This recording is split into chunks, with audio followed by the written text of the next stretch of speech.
that just, I mean, I don't know, it gives me chills sometimes as I'm listening to those stories, because it's like, man, I want to be there. Like, I want to be there. Yeah. And I hope that our listeners and those that are watching, I hope that they're getting to experience that as well. As we talk about these things and we're doing these things, hopefully as we get bigger and we keep growing, that there will be opportunities for even our followers to come on, possibly even more hunts, that we could provide things like that, to extend this community out, physically, not just virtually, make that connection and go cross-platform on that. Oh, you got her, dude. She's down. Let's go. Dude, I just shot a deer of a lifetime. Freaking smoked him. One with nature, and if you're a believer, one with God. Definitely gets your heart pumping. Boy, you are in trouble. Fall Obsession Podcast. All right, episode 100. Quite a milestone and accomplishment for us. I'm pretty excited about it.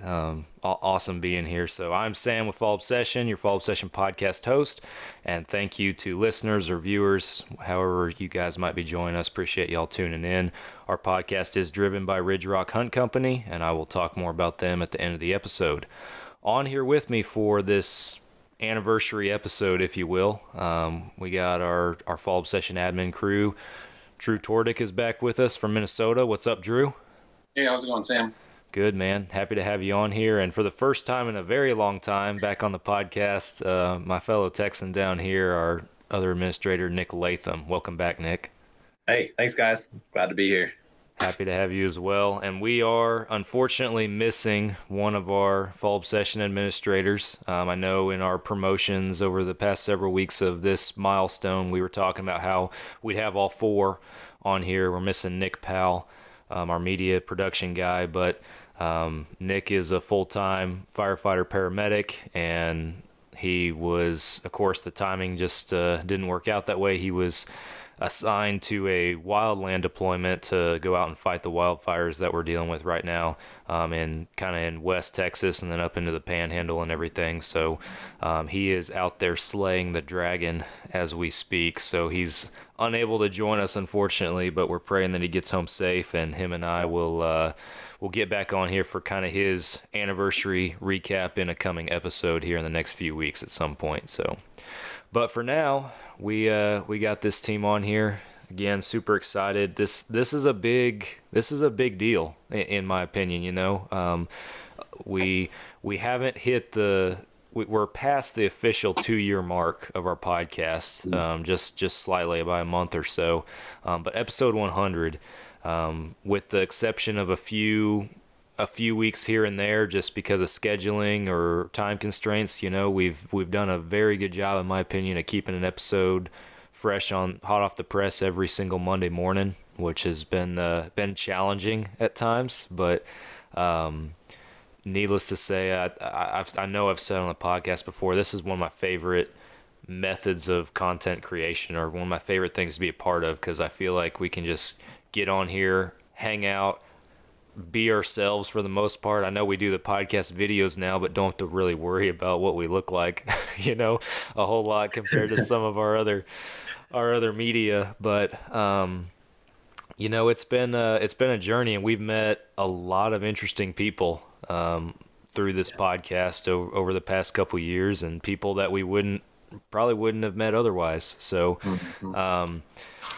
kind of going off of that, I know one of the things we wanted to talk about in this milestone episode for us was some episodes that kind of stood out to us in the past, that either were special to us because we were part of them, or when we listened to them with the other guys on the crew recording, it kind of hit home, or was just an awesome listen for us ourselves. And obviously, if you're a new listener, this will point you in the direction of some episodes you can go back and check out.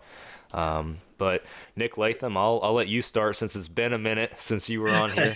But I'll let you dive in and talk a little bit about it, because I know while you haven't been in the episodes for a while. I know you're a loyal listener and you try to keep up and everything. So Yeah, absolutely.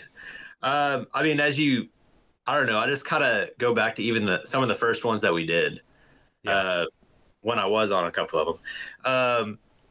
I think as you listen to those and as you listen to other ones throughout this series, one thing that I always go back to is just I love the recap of the hunts. I love the recaps of deer camp or just camp in general. I think you alluded to it in one of the latest episodes with the snow goose hunt. yes. And you just start thinking about that and just it's not just that one time deal, and it's not even like awkward like you were saying in that one. You just show up, and I can remember the first one we did in San Angelo. Yep. And all of a sudden we're just like talking and having a good old time, and we're helping each other skin deer and all that stuff, and it just right off the bat, there wasn't like this warm-up period like we need an icebreaker or something. Yeah. So I really enjoy that, getting to listen to that, the camaraderie that comes from that. But I think really just in this age that we're in, the society that we're in, with social media being so big and everything being virtual, getting to get back to the basics of getting out there, putting your hands on something, seeing someone face to face, having those conversations, and just the community that's built through that is just amazing. And you tend to forget how much we take that for granted, or don't count the blessings that are there, that are experienced when we have that. And so that fellowship's always awesome. So getting to hear them talk about that camp, and all of them getting to get there immediately, and all of a sudden they're hitting it off. It just brought back memories as to that time that we had. And then also with Mark Zorich, that story, I don't know, I just got a soft spot in my heart for veterans and first responders just in general as well. The dedication and he's just so laid back, and so just like humble. And you see somebody like that, and you listen, you watch, and you look at his mannerisms, and like he's just totally blown away with the moment, and getting to kind of relive those things, what he was thinking, what he was going through, blah, blah, blah. Like that just, I don't know, it gives me chills sometimes as I'm listening to those stories, because it's like, man, I want to be there. Like I want to be there. Yeah. And I hope that our listeners and those that are watching, I hope that they're getting to experience that as well. As we talk about these things and we're doing these things, hopefully as we get bigger and we keep growing, that there will be opportunities for even our followers to come on, possibly even more hunts, that we could provide things like that, to extend this community out, physically, not just virtually, make that connection and go cross-platform on that. Yeah, absolutely. Yeah, the story with Mark, man, I second everything you just said. It was incredible, and I know that was that whole ordeal, like the whole build up to it. It was a big thing for us to do just as Fall Obsession. We had him on the podcast to talk about the experience, but there's a video and other stuff to go with it.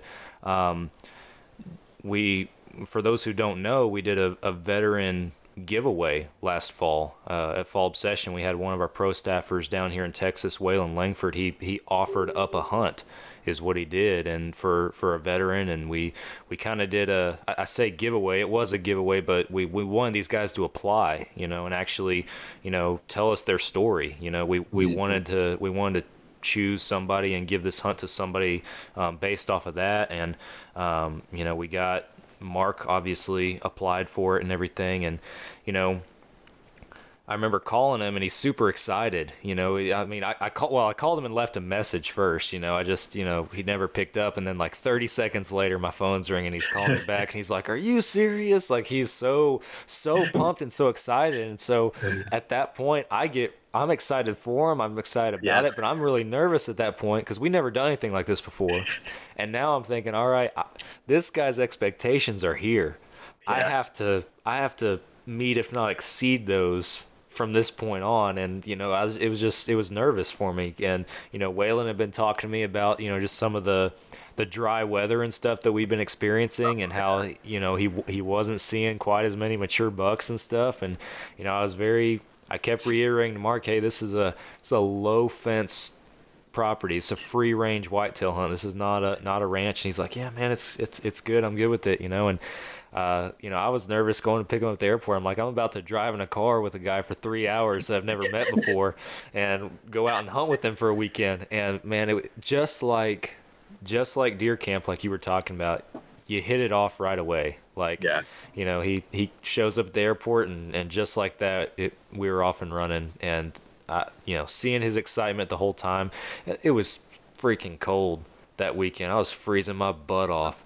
But it was so much fun being out there with him. It was an absolute blast, and I know Waylon would second it. He was out there with us too. It's just, I really hope we get an opportunity to do something like that again, you know, in the future, whatever the circumstances may be, because that was just an incredible thing to be a part of. Not just to hear his story, but for us not for us just to be able to put on, but just to be able to witness it. It was awesome. So yeah, I 100% agree with that was, if there's been a highlight of the last year, or one of the big highlights of our podcast, I think episode 90 is one of them. So yeah, absolutely. What else you got?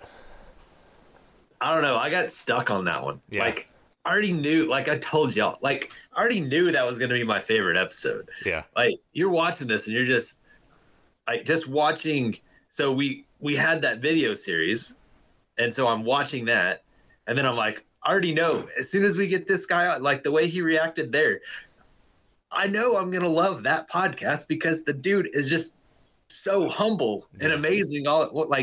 He's just a great guy. So, I mean, after that, I mean, yes, obviously, you know, there's some pretty awesome, you know, the bear hunts and the, you know, just, you know, you get flooded with all the different other ones. But I think that the one common theme that I had that just transversed through all of those was just that camaraderie and why we do what we do. Yeah. It's the camaraderie. It's fun to go out there and obviously hunt and do those things, but man, nothing can replace that camaraderie. 100% agree. Yeah. And I'll second what you said about the San Angelo thing too, with those that snow goose crew bringing back those memories. You know, I had, you know, I saw the pictures, and I'd been texting with Todd and everything over the course of that weekend and stuff. And, you know, I could tell they were excited and having a good time, but it really wasn't until I jumped on there with them and actually got to talking with them that I was like, holy cow, this is the exact same thing that we experienced, you know, in 2019. So this is absolutely awesome. So, yep. Drew, definitely, for sure. We'll turn it over to you, man. Let's hear your take on it and some of your thoughts about the last 99 episodes. Man, just touching on what you guys have already talked about, you know, that story with Mark is really interesting, just in the fact that we had so many good submissions and so many quality people that we had to select from in that process. So, you know, we ended up choosing Mark just based on his story that he told us in that application, or in that letter that he sent us. And, you know, I think there were a lot of other interesting stories that could have been told, and a lot of other great people that could have met in that process. And so I'm like you, I'm excited to do it again. And, you know, I hope it's something that we can do again this year. Looking at it, whether we do it, you know, down in Texas, or if we do it up here in Minnesota or somewhere, it'd just be awesome to do that kind of hunt again. Yeah. For me, I think some of the podcasts that I remember the most are just some of the guests that we've had on, you know, whether it was Lance Mathena from the National Association of Blind Sportsmen, or whether it was, you know, Brad Luttrell from Go Wild. It was another awesome podcast for me, just, you know, being able to talk to him about stuff that we're seeing in the industry. You know, as the marketing person, you know, behind the scenes, we're dealing with a lot of censorship and a lot of we're dealing with a lot of technology that really doesn't want people putting hunting content out there. And so it was an interesting podcast for me to talk with him about that, and really have that discussion. Absolutely. Yeah, that's episode 86. If any of our listeners want to go back and listen to that, that's actually one of the few podcasts that I was not on over the past 99 episodes. Drew and Nick Powell took that one away and knocked it out of the park. Brad seemed like, just from listening to the episode myself, seemed like a really, again, one of those awesome, laid-back, kind of down-to-earth type of guys, and just, I don't know, an incredible thing that he did with building that Go Wild platform and everything. Just got kind of the same thing that all of us are. You know, they're fed up with us being put on the back burner on all these main platforms. So he took action and did something about it. So. Yep. Well, I'll touch on a couple that were just really awesome stories to me. And again, I'll reiterate that just being able to meet these people and talk to these people, like you said, Nick, the hunting stories, you know, hearing people get excited about their own memories and everything like that, and building these relationships has been really awesome. I know I've always been, and I'll still continue to say this, the in-person podcasts are my absolute favorite, because you're actually sitting with these people. You actually get to meet them. And honestly, like, I really wish we could just be recording nonstop from the second we walk in, you know, because so much more is talked about when you're in person with these folks without any mics or cameras rolling. Like, you just get in a groove and start talking. It's like, I need you to say this exactly the same way with the same passion here in about 15 minutes, you know? I mean, it's just, some of it you don't feel like you can recreate, but I don't know, just being able to interact with people like that. And, you know, the in-person ones, obviously we're more limited on that. The virtual aspect has allowed us to, one, have 100 episodes, and two, be able to bring people in that we wouldn't have been able to otherwise. But really one of those first big sessions that we had, where we were sitting down with people, obviously Nick Powell down here with me, we're relatively close to each other.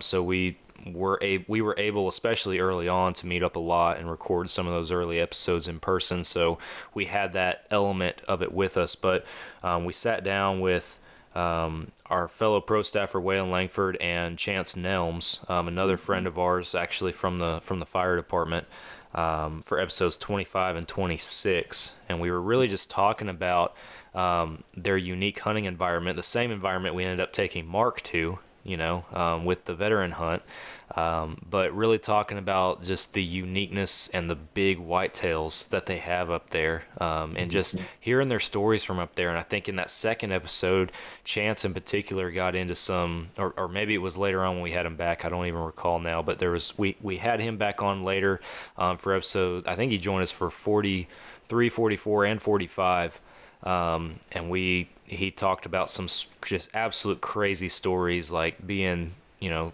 6 feet away from a pig that's about to charge him, and just all this crazy stuff that happened up there. And it's just, it's stuff you can't make up, and hearing these people talk about it is just awesome. The other one that I really loved, and the story's not even over yet, and I'll get to that, but good personal friend of mine, before we were ever doing our podcast, Kelly Cato, having him on for episodes 61 and 62, to talk about his Texas bighorn sheep that he got to kill back in 2004. One, he is an incredible storyteller himself. So, I mean, he can tell a great story and recap on that. But just hearing about, one, how he got that tag, like, this is literally that year a 1 in a million chance of him getting that tag, and he got it. Didn't even know what he had until later on. Like, he tried to give it away. He was like, I don't have any bighorns on my property. You can give that tag to somebody else. It's like, no, you don't understand, man. We're giving you a hunt. It's not just the tag. We're giving you the whole hunt. So just hearing him tell that story, and then just the ruggedness of that hunt, and the challenge that he had to do something that hardly anybody down here in Texas is ever able to do. And then this year, this past hunting season, he finished out his Grand Slam with all in Texas, a mule deer, a pronghorn, and a whitetail. just completely rounding that thing out. And we got him back on the podcast for episode 82 to talk about the pronghorn hunt. That was the first one that he knocked out. And another one that I really enjoyed recording in person, because we're sitting at this table. It's on video too. We have a podcast video for it on our YouTube channel. We're sitting at a table, and like, he killed this thing 2 days before. Like, I got him on the podcast like that, and the dead pronghorn head is thawing literally on the table in between us. Like, it's still frozen and everything. And we scored it too. We scored it on camera there and everything. And so it was a really cool experience just to be able to recap something again that fresh. And then I'm still trying to schedule a time to get him back on to finish out the story, because like I said, he completed it with the mule deer and the whitetail as well later on that year. So he completely rounded that one out. So that's one that's still to look forward to. But I truly enjoyed that. I know I'm hitting quite a few here, and I hope our listeners are taking notes, because these are good ones to go back and recap. But the grizzly bear, or the Alaskan brown bear episodes, which are episodes 63 and 64, another two-part, having Adam and Tana, I think is her name, on the podcast to talk about not just an incredible story, but one where you got out of it literally by the skin of your teeth. You almost died, and in the end, and again, hearing them tell it themselves, and especially as recent as it was at the time that we got the podcast, it was like it sent chills down your back, thinking about it. And I'm still amazed to this day that Adam reacted the way that he did in that situation, being able to get those final shots with that revolver into that bear to save their lives, literally. It's absolutely crazy, and I don't even know if I would react like that, or if I'd just be like, I'm done, this is it, so it's just another awesome story. And like you guys have already mentioned, the snow goose hunts, hearing that crew just as recent as episodes 97 and 98, hearing those guys recap that trip that they had just a few weeks ago was absolutely incredible. You could sense the passion, you could sense the excitement, and the desire to do it again. It made me want to go with them next time. So I definitely look forward to next year, and I know they do as well. And again, those are some episodes to definitely go back and listen to. So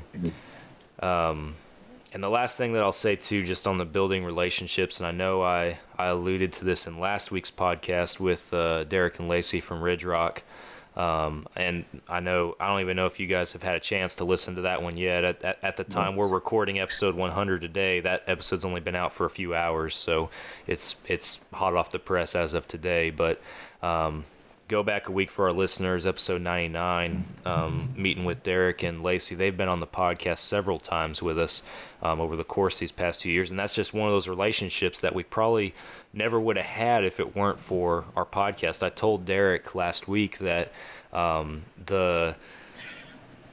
the first time that I ever saw his name or anything was when we did our pronghorn country, like, send us a picture of your pronghorn, and we'll post it. And he sent me one of his Montana pronghorn that year, and just on Instagram got to message him back and forth. And next thing you know, it's like, well, let's get this guy on a podcast, and here we are. They've been on 3 or 4 podcasts with us, and now we're with their new brand that they're rolling. We're partnered with them now, and just over the past 2 years, it's been incredible to get to know them and have that relationship build with them. So again, just those opportunities that we wouldn't have otherwise if it weren't for something like this. So it's pretty special in my opinion. Hey, have you ever asked him where he shot that? Because we don't have to talk about exactly where it was, but just looking at the pictures, it looks like a very similar area to where we hunted. So he's in the same area. So I can find out for you or for our listeners, because he's gone back a couple times. It's one of the outfitters that he has in his network now for booking hunts. But I think it's where, and Derek may correct me if he hears this, I want to say it's the same outfitter out there in kind of in southeastern Montana where Larry McCoy with Elite likes to hunt down there. I forget the name of it has slipped past me here, but yeah, I want to say it's kind of southeastern Montana over there somewhere. So, what else you guys want to hit before we move to listener comments? I think it'd be interesting for us to talk about, you know, since the time we started the podcast, but also since we've started with Fall Obsession, like some of the changes that we've seen as far as technology and, you know, where we were at versus where we're at now. Yeah. You know, I'm just thinking of some of the first posts that I sent in and some of the early content that we created as a group, and, you know, compare that to where we're at now, and the content that we're putting out is a huge, huge difference. Yeah. When we were looking back, right, early production was an older model iPhone, maybe. Occasionally pulling out the professional camera when, you know, you had room for a tripod, or you trying to do some self-filming. But it always added so much weight, especially hiking in the backcountry. Yeah. So I ended up doing a lot of my early production with just a handheld iPhone. And, you know, looking at some of the tools that we're using now, it's a big difference. Absolutely. It is. And then also, like, I know y'all have way more experience at this, but just I'll go out there and, you know, I have the GoPro set up and I got the bigger camera set up, and I'm so stinking clumsy, like getting it set up and think I got the perfect shot. And then I go back, I'm like, what were you doing? You're drifting off your shot and everything. Like, and just when someone does have a great shot, just how much work goes into that to get that. Mm-hmm. And the technique, and just how much time they obviously spent to learn that. And I know, you know, between what the equipment's changing super fast, and technology is just growing at such a fast rate. But also, with that said, I just appreciate, you know, how you're, you know, kind of giving your passing that on to the other staffers, and even, you know, to the community as abroad, as we stretch out even further, that expertise and that experience that, you know, we're giving that out, and there's places that you can go learn about that. And I think that's amazing. Yeah, for sure. No, it's definitely been a journey, and equipment upgrades and stuff. And I mean, you talked about, you know, videoing on an iPhone, Drew. Even still, you know, some of our stuff we do on an iPhone, but even with technology improvements on an iPhone, you can't tell anymore, you know, if you're just watching the video. So definitely using technology to our advantage and helping to make our content better, and, you know, trying to, especially here just recently, you know, trying to really put some ideas and some thoughts in our staffers' minds as far as what they can do to better their content from the field, you know, and their submissions and stuff that our followers see on our pages it's a lot. And then just learning film styles, you know, and I know I watch quite a videos from quite a few different hunting channels and stuff on YouTube, and, you know, I almost feel cheated because I don't like enjoy the show anymore as much as I used to. I spend the whole time watching how they film it, how they edit it, what do they do with B-roll, with music, with, you know, angles and everything. You know, I that's where all of my attention goes, no matter what I'm watching now. So thanks, Fall Obsession. but I mean, that's how we get better, you know. That's how we learn. And, you know, I feel like all the time I pick up an idea for an edit or for a film or production or something on, hey, I'm gonna have to try that, you know, see how it turns out. And our content has improved because of it. I know Nick Powell does the same thing, and would say that something similar too if he were on here with us. So it's just it's a constant journey. And then we also you know, I kind of throw this disclaimer out there, but I'm proud of it at the same time, that, you know, we've never really gone to a true film school, any of us, at least to my knowledge, Drew's grin over there like maybe he's got more to say on that. I graduated with a degree in digital photography. So well, you're educated. We get it. All right. Yeah.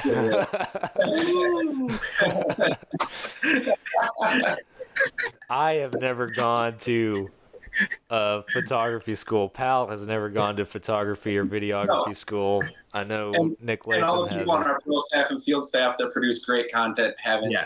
And it's amazing to see some of the content that they're sending in. And, I know that from my experience, hearing those guys talk, they're going out to other hunting shows that they like. And like you had mentioned, looking and seeing what about those shows they like and trying those shots themselves. And, to watch, not only ourselves grow, but to watch our field staff, the content that they've submitted, the quality in that is substantially different than when we started too. And, in such a good way. The stuff that they're sending in now is so good. It's really exciting to see.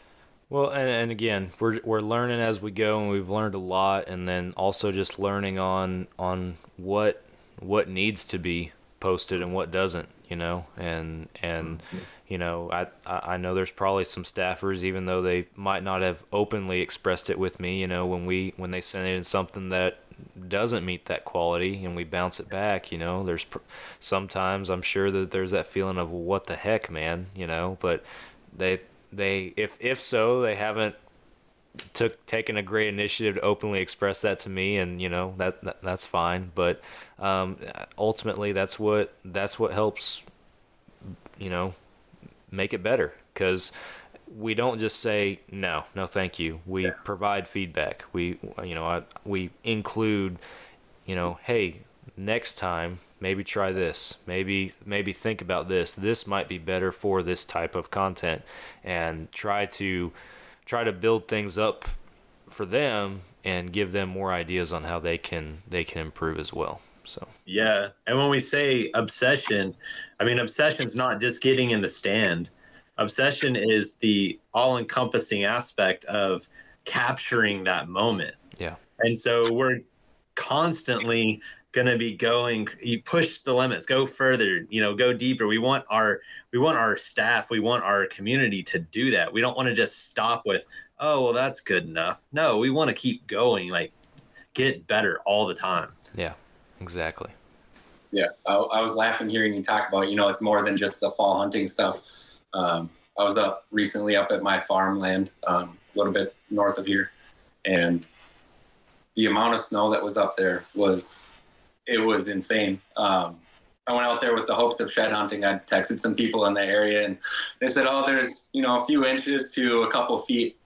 And I got out there and got 50 yards from the truck and was standing in waist deep snow. And it didn't get better the rest of the time. I was out there laughing, like making content. And so, talking about some things that we're looking forward to in the future, like you guys are going to see that content coming out. We're going to have a lot more coming up from the Minnesota stuff. And, those are what you're talking about, those times where it's more than just the fall, right? Wading through waist deep snow with the hopes of shed hunting. Yeah. So did you find any sheds? No, actually. No. And Moose was lucky because he could walk on top of the crust of the snow, but I was breaking through. Yeah, that'll happen. Yeah. But no, I mean that's spot on, and it's not just fall obsession's the name, it's the brand, it's the catchphrase, however you want to look at it, but we're doing stuff year round, bow fishing, turkey hunting, scouting in the summer. I know here probably next month we're going to be ramping up round 2 of Texas Dirt down here with our management property, and I got a bunch of stuff in store for that piece of land, and a bunch of new equipment that's going out there this year that is going to make not just the show more interesting for our viewers, but it's also going to hopefully make my hunting season a lot better. So, I mean, that's the ultimate goal, right? But yeah, it's just it's a constant. There is no off season in the end. It's a constant revolving door of one thing after another. So, Absolutely. Yeah. So my wife and older daughters came to me like, I don't know, it was like 4 or 5 weeks ago, and they're like, hey, we should go to Florida. I'm like, wait, what? We're trying to, like, the plan this year was that we were going to add on to the house, and then they're like, no, well, we can go on vacation to Florida. I'm like, whoa, hey, whoa. I thought we were going to add on to the house. Oh, yeah, we can do that. I was like, what? So anyway, she finds this killer deal. And it's like this family camp that we're going to, but it's right across the street from the beach. And so, of course, the first thing I do is what charters are around, blah, blah, blah. And, the kids haven't been out on a boat before in the ocean. So I wanted to go with a little bit bigger of a boat. So it's a little bit more stable. And so we're going to do that, Panama City Beach area. Going to go out of there. We got a 5-hour trip, just a trolling trip that we're going to go on that. So 2 of the kids are going to go with me, and they're just super excited. Of course, when it first comes up, I was like, hey, who wants to go fishing? All, yeah. And I was like, all right, here's the rules. It's a 5-hour trip. And once you go out, you don't come back for 5 hours. And you just see, I'm out. And so Dawson and Charlize are like, no, I want to go. So they're super excited. And then it's pompano season. So we're going to hit the surf fishing the rest of the days. And hopefully I follow a guy on YouTube, his name, I think it's Bama Beach Bum. Really cool guy, has good, clean content. And man, he's right there between Alabama and Florida, and he's just catching tons of them right now. So I'm super excited. The kids are like, they can't contain themselves right now. So hopefully we will gather some, we've upgraded some cameras and gotten some other things. So hopefully we get some content that's worth posting. Awesome. Sometimes when you're trading out who's filming and stuff, you don't get the best shots, but we'll see. So we'll be doing that, get to spend the week down there. And actually we're going to be leaving pretty soon. So once we get this wrapped up, it's the packing and then getting ready to get out there. So awesome. Yeah, they're super excited about that. Heck yeah, man. That's awesome. Yeah, it sounds like a lot of fun. Yeah. Yeah, we might have to do if it's a good story, we might have to have you come back on here to recap that story at some point. So absolutely, and more than likely, I'm sure Dawson might have something to say about it. That just made me think, that kid, if there's any kid we need to get on the podcast, it's him. Because I'm thinking, I just flashed back to the last time you joined us. It was around that episode 10, 11, 12 mark in there. Yeah. So a long time ago that you were on here. But I think it was when we were talking about hog hunting in episode 11. You told a story about him and your older son Byron shooting a pig out there on your property, and absolute one of the most hilarious kid hog hunting stories I've heard. But it made me think, and he was with us at San Angelo as well, down there, and especially after that experience and hearing that story. Yeah, Dawson needs to make an appearance on here. We'll have to make that happen. I think so. So yeah. To be determined on when that's going to happen, but we'll find a day. But we will make it happen. Yes, absolutely. Something to look forward to. Yeah, I can remember Dawson sitting down with your dad, Sam, at the picnic and just telling him all sorts of hunting stories. I think that's I think we got a little clip of that in one of our videos from that hunt of my dad sitting there across, and Dawson's just got these big hand gestures going on. He's just telling the story of him shooting that buck and everything. Like kids never met a stranger. Like no, we go. Nick brings his kids there to San Angelo for the staff hunt down there, and we talk about everybody just falling in and clicking, and us and staff members that we'd never met before, in person, just falling in. Well, Dawson was definitely part of that. Dawson was the hit of the week pretty much. He was everybody's best friend by the end of that weekend. So oh yeah, everybody loves Dawson. Yep Maybe that's what we'll call the episode. We'll see. Yeah. Or you can recap his pig hunt and we'll call it yard sale, because that's what that kid coming in just soaking wet without his boots on. You're just like, what happened to you? Oh my goodness, that kid. He's hilarious. Well, I look forward to hearing how the fishing trip goes with him. Yeah. It'll be fun. So. Oh, yeah. Well, guys, so the past several weeks that we've been on here, with our normal episodes, we've been encouraging our listeners to chime in and give us some feedback or ask some questions and stuff. We did get a few responses, and I'm not gonna. I can narrow it down to 5 that I'll mention on here this evening with us. There were several of just some encouraging comments about enjoying the podcast or like the website and that kind of stuff. So if you're a listener that chimed in with one of those supportive comments, we greatly appreciate it. Please continue to listen and subscribe and share and do all that good stuff. That's how we grow, and we appreciate that. That's what keeps us doing this, keeps us putting this kind of content out. But we had just some of the main ones here that I'll pick apart and throw out there.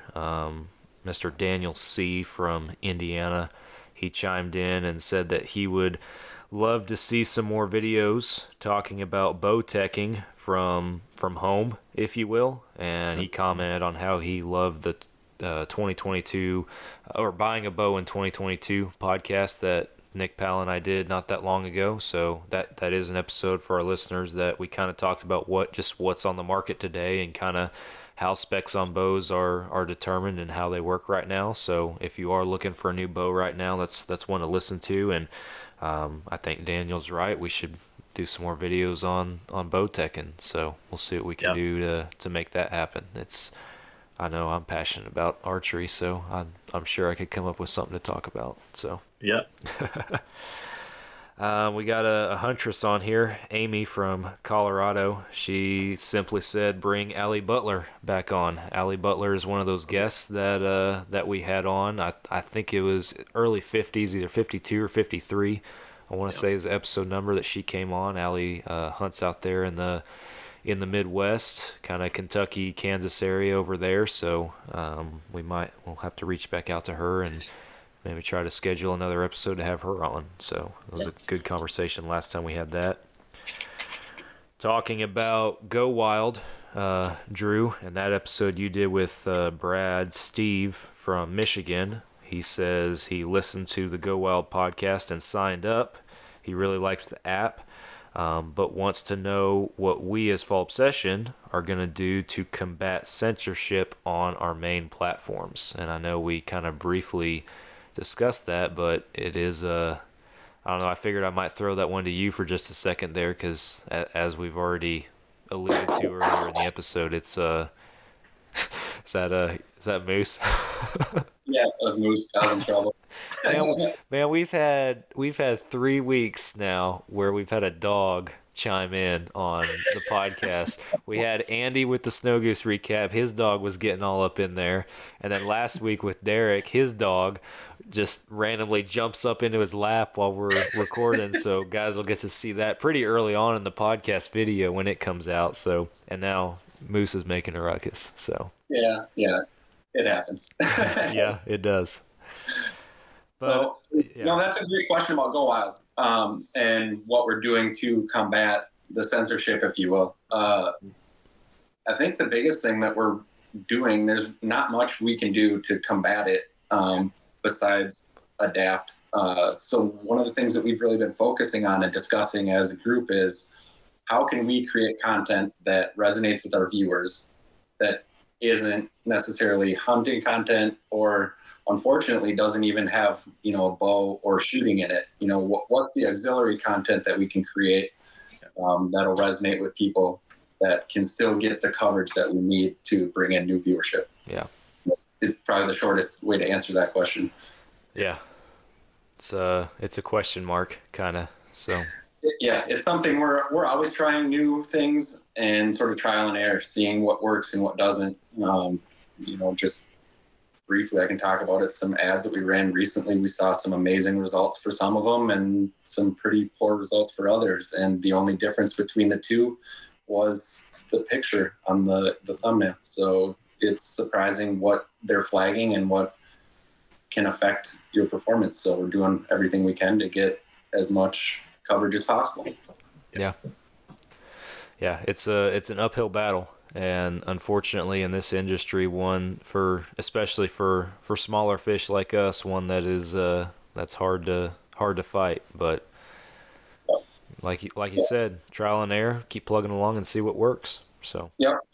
And I'll actually plug Go Wild. You know, it's the only spot that we can post whatever we want, whether it's guns, bows, dead animals, whatever it is. We've never been censored on Go Wild, which is an amazing thing. So we've got a link on our homepage and put one in the description of the video below, but yep. Go check it out. Yeah, it's about the only place you can go that is specifically built for hunting content is what it is. So yeah, and I'll add in too that, you know, it's the only place where as an average person you have any chance of getting rewarded for sharing your content. Yeah.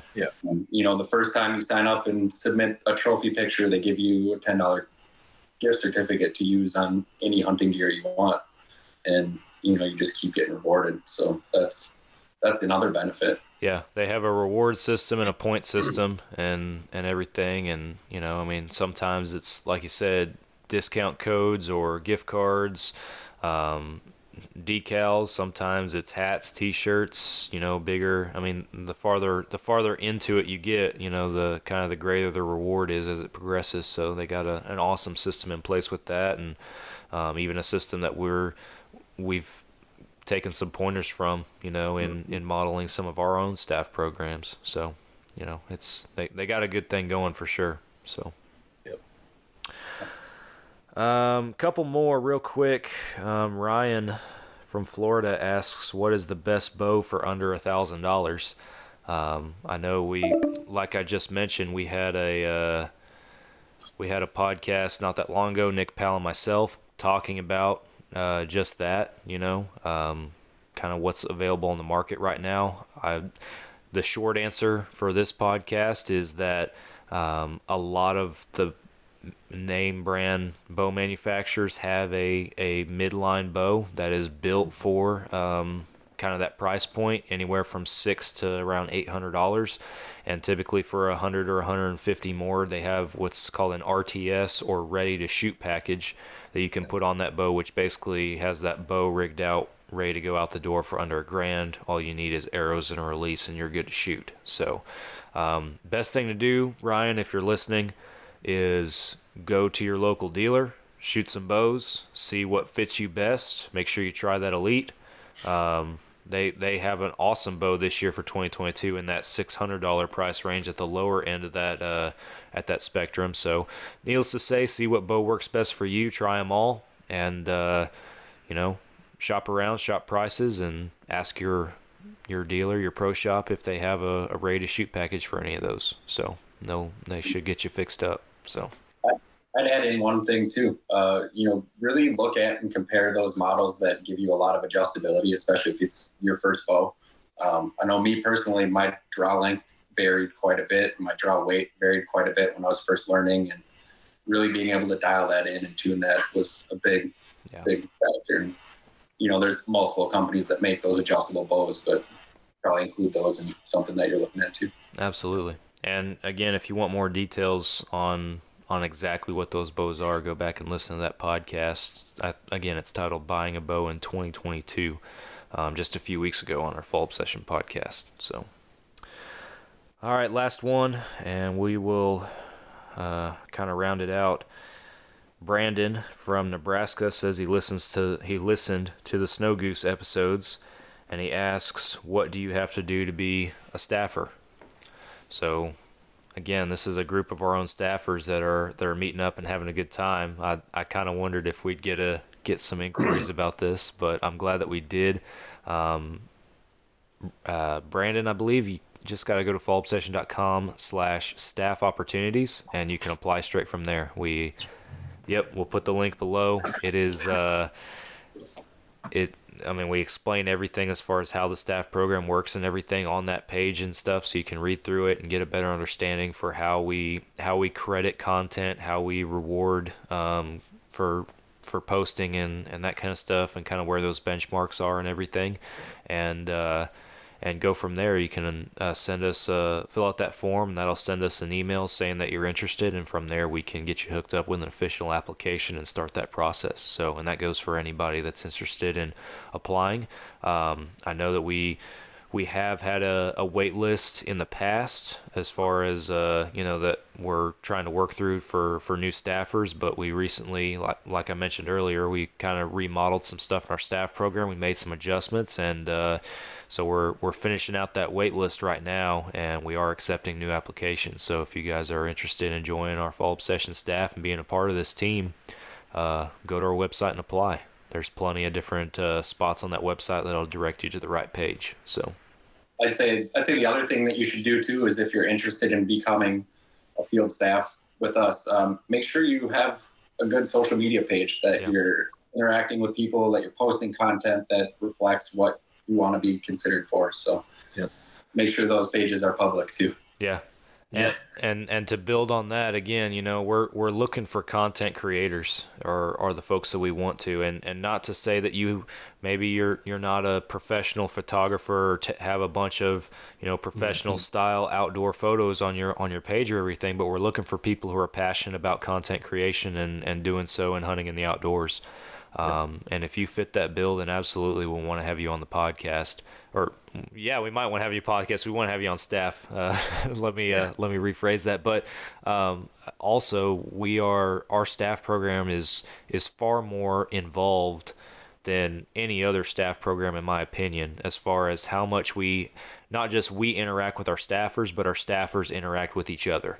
And we've put some stuff in place internally within our company to try and encourage that more and more in different areas of the country and everything, and have seen a lot. I mean, this snow goose hunt is that we've talked about is a result of that. So all that being said, like Drew mentioned, make sure that we can see your stuff and send us some examples of what you can do, because, not to sound like we're being hard on anybody, but our process for becoming a staffer is more than just filling out a form and us sending you a sticker and calling it good. We want to get to know you.